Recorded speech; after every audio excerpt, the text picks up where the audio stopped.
We are here today with Dan and Connie Couse as our guests for this episode of the Agent Mastermind. You're a little unique that you do it as a couple, so we'll talk a little bit more about that. But let's just start with how you ended up in Kansas City. We're originally from Nebraska, a small town in Nebraska. We were actually neighbors. And so we graduated from the University of Nebraska and moved down to Kansas City after graduation. And I temped for a while for a mortgage company and then ended up working for a real estate developer, builder, and management company in commercial real estate. And I started out fresh out of college. I got my CPA license and I audited banks. So I was working down here in Kansas City and did that for several years and got a phone call from somebody and asked if I would be interested in being controller for a real estate development company. I took it. So neither of us were doing sales in those jobs at the time. We were working in the real estate field, but neither of us were selling. And that was when, the mid 90s? I started working for that company in like 1994. I turned in my 2 weeks resignation from the CPA firm on April 15th of 1996. So Connie, you were working for, was it a builder or developer? For a commercial, they started out actually residential building in like, oh my gosh. It was the 50s, I think. Yeah, 50s. And then they just migrated over into commercial, into like shopping centers, apartments, and then land. So you were doing the financial stuff then, Dan, for another home builder? I was working for a company called Robin Development, Woodstone Homes. They developed and built single family subdivisions, Overland Park, Leawood, Shawnee, Lee Summit, little in Lee Summit, mostly in Johnson County, but did that. And again, I wasn't selling. I was the numbers guy and eventually kind of gravitated into doing purchasing and estimating, meeting the contractors, negotiating the numbers side of the business, but not selling anything. Who was the first to get licensed? We actually got licensed together. Oh, did you? Okay. We were going to buy a house. And so we thought, well, we were both working at the time for real estate companies and they could hold our license. And they were encouraging us, or they were like, yeah, just, go ahead and get your license. That's kind of why we did it. Yeah, we were like, hey, should we get our license? And they're probably like, you don't need it, but yeah, sure, what the heck. So we did. And so we got licensed in 96. And between 96 and really 2008, we were both working on the real estate side of things, construction development, not full-time commission sales. No. And then in 2008, by then, Connie was still kind of doing in the same field, doing the accounting side for a concrete foundation company that does basements for builders. And she was doing that from home because by then we had 4 children. And I was working for a builder developer full-time. I'd actually gone to work for the company that Connie was previously working for. And I was building homes for them. And in 2008, they said, hey, market's like it is. We're not going to really be building a lot of houses because market's not, market not looking great for that. And it's like, well, we had 4 kids and we still needed groceries. So our thought was, well, we had been in the field and we had our licenses, even though we hadn't used them yet. And we thought, well, if we just work really hard and we had helped a few friends buy houses and sell houses by that point, just because they knew that we were in the business, but it wasn't a full-time commission deal for us by any way, shape, or form. And so we just thought, well, if we work really hard on the real estate side, let's just do that. In 2008, that was the decision that we made. Yeah. So, prime real estate market there in 2008. We didn't have the crystal ball working for us. So let's jump ahead. Tell me what you guys are seeing right now in the market. See what's happening out there and with your clients. With our clients, most of the stuff that we've done historically is work with people that either know someone that we know or someone that we know directly or a past customer or client. Right now, I'd say that if one of them needs to move for whatever reason, if they have a change in lifestyle, then we're there to service them and help them out. Get a bigger house, get a smaller house, maybe help one of their children buy a house or help a parent. But right now in the market, inventory is super low. Interest rates, of course, went up. The impact of that has not waned yet in my mind. Hoping at some point people get used to the idea that rates are not going back to 2 or 3. But yeah, with interest rates being a little higher, people are a little hunkered down, which makes the inventory really low. And properties are still selling really fast. They're not selling any faster than they were. I think that it's not moderated, but I think it's moderating. It's heading that direction from the absolute bonkers craziness that was COVID. You work with buyers and sellers. You do both sides of the transaction, often for the same people, help them sell and then buy another one. Yeah, Yeah. and as an example, like the heat of the market still, I don't think it's absolutely as crazy as it was, but I'll give a really current example. Even in today's market, we had a client that just made an offer on a $500,000 house, and they offered over 550 on a $500,000 house, cash, waive inspections, and close quickly, and they did not win. So they subsequently are under contract on another house, but yeah, it's still pretty crazy. That particular house had 10 offers on it. So that, it was in a hot area, and again, it's not as hot as it was, but it's still hot. So now you've got that one end of the spectrum. Are you seeing on the other end of the spectrum some situations where people don't have to go 15% over asking and don't have to waive inspections? It depends on the price range and the area, and I guess, and what condition the property is. Or maybe stuff is a little better. Yeah, if the house doesn't, if the house looks like amazing, those houses are still selling. They're so highly coveted that people want them. If a house needs some work, like it doesn't have an updated kitchen, bathroom, or whatever, then the number of people participating in that game are going to be a lot less, and so it's not going to go as wild. From what we hear, just from talking to some of the builders, $700,000 to $1 million, which used to be like way high, but like now, like most new construction's kind of in that zone. From what we understand, there's some price reductions, some deals being made on houses. We just had a client relocating to the Kansas City area, looking at a house in the 600s, so it was brand new, and she did not pay full price. We were able to negotiate some. It was a newer home. Yeah, it was a brand new home that was finished, not lived in yet, and she was able to get some things thrown into the deal, a fence property, some additional cabinetry being thrown in. Whereas a year ago or 2 years ago, the builder probably would have said, "We aren't doing anything. We aren't even giving you a garage door opener." Yeah. So now it's a little Some more. of them are given like basement finish. A little bit of basement finish and things like that. We saw that builders offering free basement finish with the purchase of a home. Hmm. I think limitations to that. It was probably like $30,000 worth of basement finish, but still, that's better than zero discount. Something. It almost seems like there's two different markets. There's the new construction and then there's the resale, and they do seem to be different. I did also see a statistic that I think it's either 25 or 35% of the available inventory was new construction as compared to resale. And then it appears the builders are a little more business-like. They just, let's get them sold. We got to move these things and just get them going so that they can keep on going. I've heard a little bit about some flexibility on the new construction, more so than the resale market. So that's kind of interesting. I would say that matches up with what we've been hearing as well. Yeah, I agree. The stuff that's in the price range of, like, let's say, whether it's Jackson County, Johnson County, if it's in like what an average price range would be for those respective areas, completely underserved of inventory and still going like hotcakes. 300,000 house, for example. Yeah. If it's looking to make still multiple offers. If you can find one. Yeah. Right. Well, we've talked a few times and we've got some similarities in the way that we run our businesses. What percentage of your business comes from either past clients or from referrals from past clients? I say like 85 to 90% of our clients are referrals or repeat referrals. Each year when we look at it, it's ended up being right there. 86, 91, something in that range. 90 would be a safe bet, I guess. Yeah. You guys are like me, where you've done this long enough now that children of clients are now in the market. About, these kids that were in second grade when we first worked with their parents are now old enough to be purchasing homes. So that's always interesting.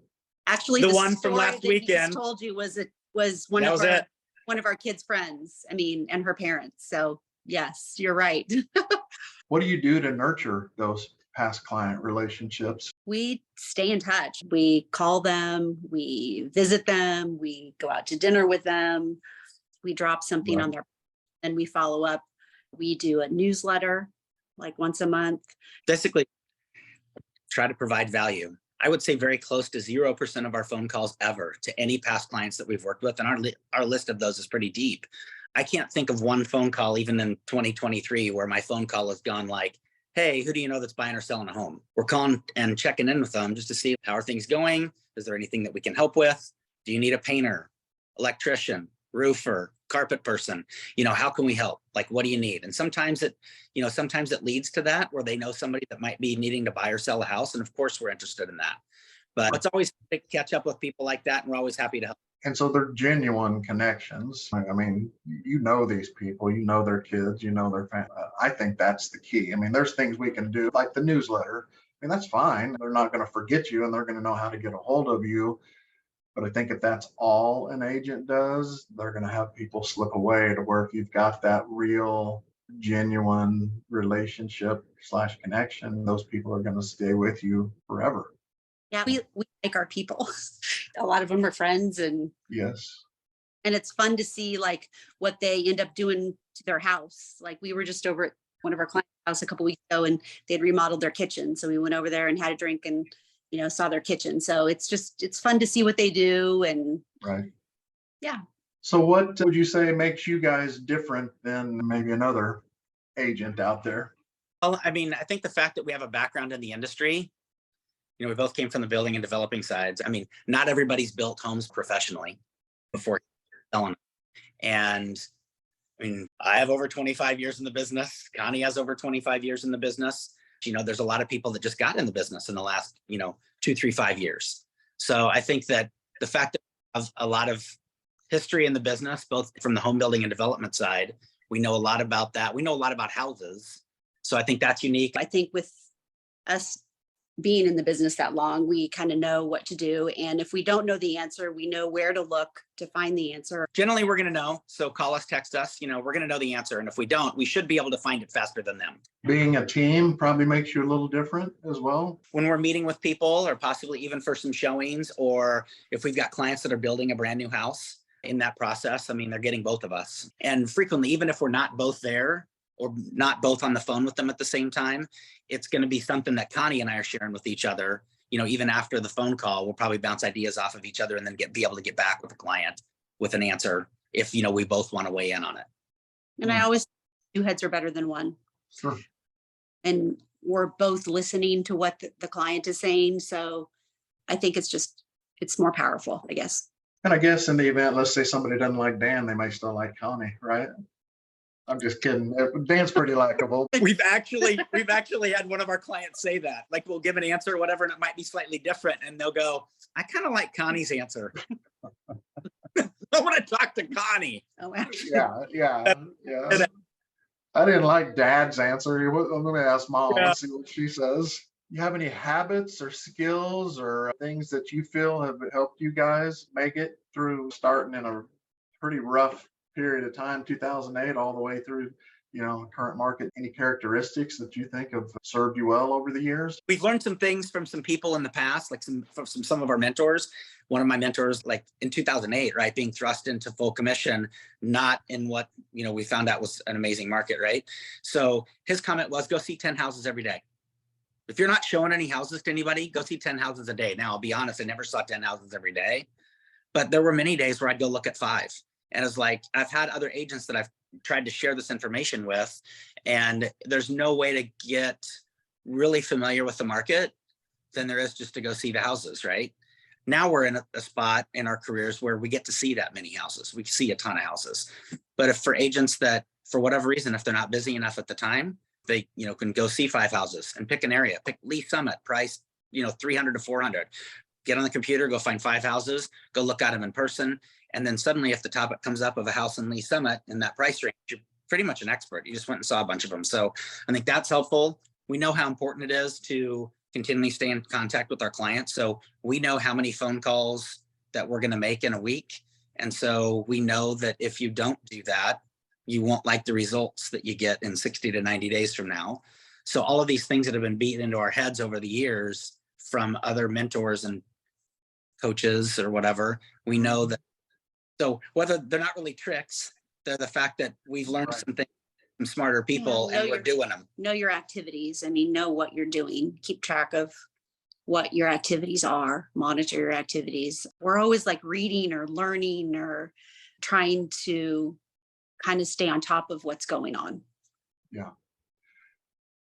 So the fundamentals, basically, I mean, I haven't heard anything that's like all new and cutting edge. It's just staying in touch with people, monitoring. Okay, am I reaching out to my past clients often enough? Am I up on the market? So that's what I hear, is that basically you do the basics and you do them well and you do them consistently.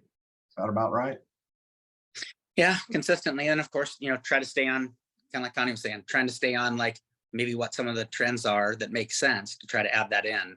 And back to the basic thing that we heard from another agent last week that runs a very successful business, and she's been doing it a long time. I mean, she wakes up at 4 a.m. and writes 20 written notes every day.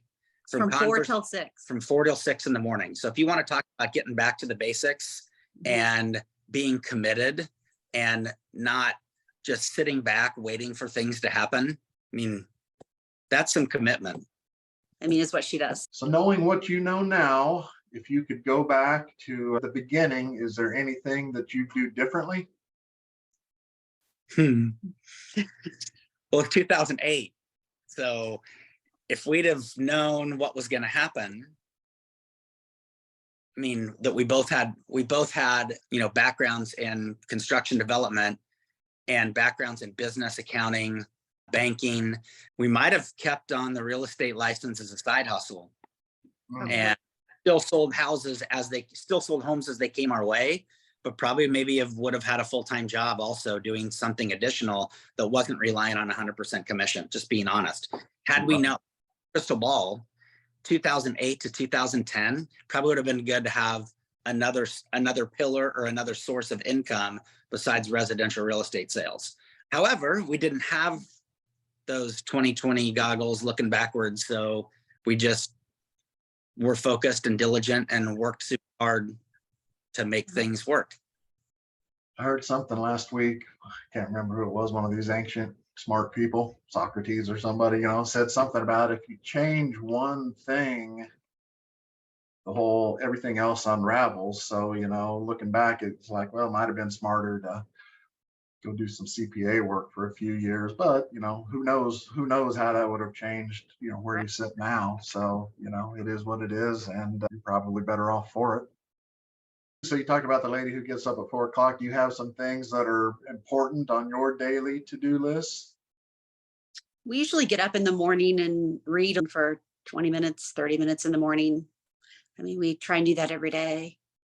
Maybe not on Sunday. One of the first things, all the things that, all the things you're supposed to do, we're at least doing a few of them. I mean, get up, make sure you're hydrated, drinking water, whether it's a walk or exercise, and then like the 20 minutes of something good to read. Make sure that you're putting good stuff in your brain, because so much bad stuff comes at you whether you want it to or not. You better prepare yourself with a little good stuff to start your day. So what's your favorite thing about being real estate agents? Probably the people.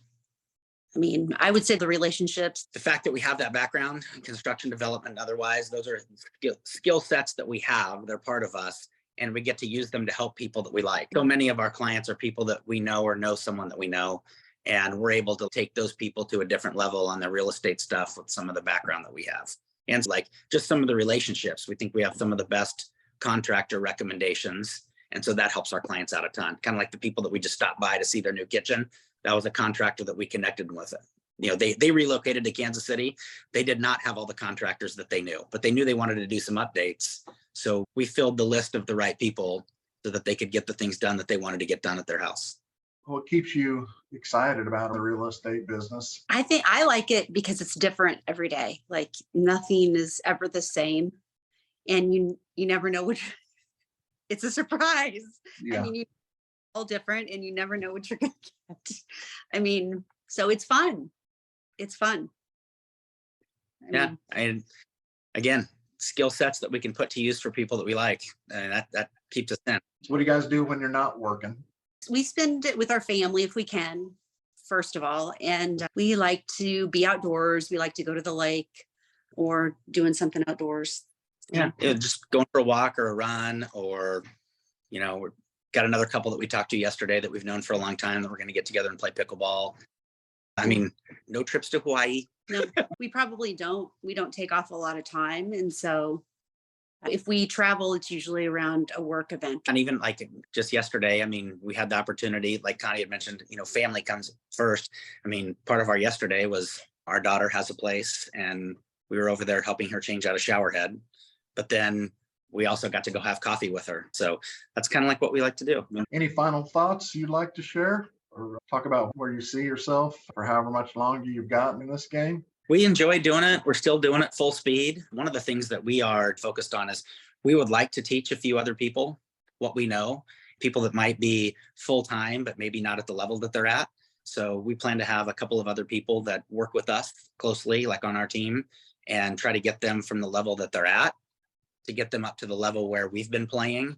Basically help a couple other people pull them up a little bit. At the same time, we're continually trying to get better at what we do. So we'll reach down and help some people come up, and we at the same time need to reach up and get help from other people so that we can take our business another notch up. So that's kind of what we're working on right now, is to teach and train some people all the things that we've learned so far and help them get to a new level for themselves. There's a lot you can teach somebody after combined 50 years in the business, going through all the markets that you've been through. Yeah, I think you would be a good mentor, a good guide for somebody who's wanting to shrink down their learning curve a little bit and accelerate their growth. So, well, listen, that's all I've got. And thanks to both of you guys for doing this today. I thought it was really valuable, and we will maybe do this again, check in with you in 3 months or 6 months and see if there's anything new going on. Sure. Thank Anytime. you. All right. See you later. Okay. We'll see you Thanks, later. Greg.